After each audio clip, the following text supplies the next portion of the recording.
C'est que souvent, on idéalise quand même, en tout cas, pour avoir, suivi pas mal de jeunes, ils idéalisent un peu ce côté entrepreneuriat, en traduisant ça par de la flexibilité, Ouais, de l'autonomie, ouais, personne au-dessus de moi ouais, et c'est vrai que je trouve ça parfois alors c'est super ouais, qu'il y ait autant de jeunes qui s'intéressent, à l'entrepreneuriat, je trouve ça vraiment bien et pour autant, il y a un petit warning, tu vois, ouais. qui me dit: «Oh, ça risque d'être quand même un peu plus compliqué que ça, quoi». Bien sûr, et c'est plus Oui, compliqué que oui, ça. oui, non, mais Clairement, on est clairement, d'accord. clairement, clairement, et de toute façon, moi, j'en accompagne plein, des entrepreneurs, des jeunes, tu vois, je conseille, je mentor, j'accompagne, voilà.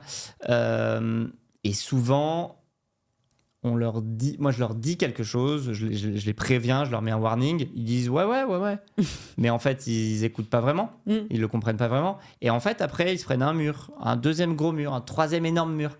Et en fait, c'est vrai, là, ils te disent: «Ah ouais, putain, en fait, c'était pas aussi simple que ce que je Ouais, pensais». le mur est un peu obligatoire, hein, Le parfois, mur est un peu obligatoire, voilà. Donc là, tu vois, je parlais avec un jeune comme ça que j'ai accompagné depuis plusieurs années. Et là, c'est vrai qu'il m'a dit: Waouh, je pensais pas que c'était aussi difficile. Ouais. Là, il est un peu dans l'impasse. Il a essayé deux, trois projets qui n'ont pas marché.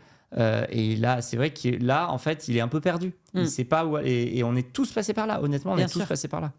Et justement, quand tu passes par ces périodes-là, qu'est-ce qui fait qu'un entrepreneur, il dit pas: «J'arrête»?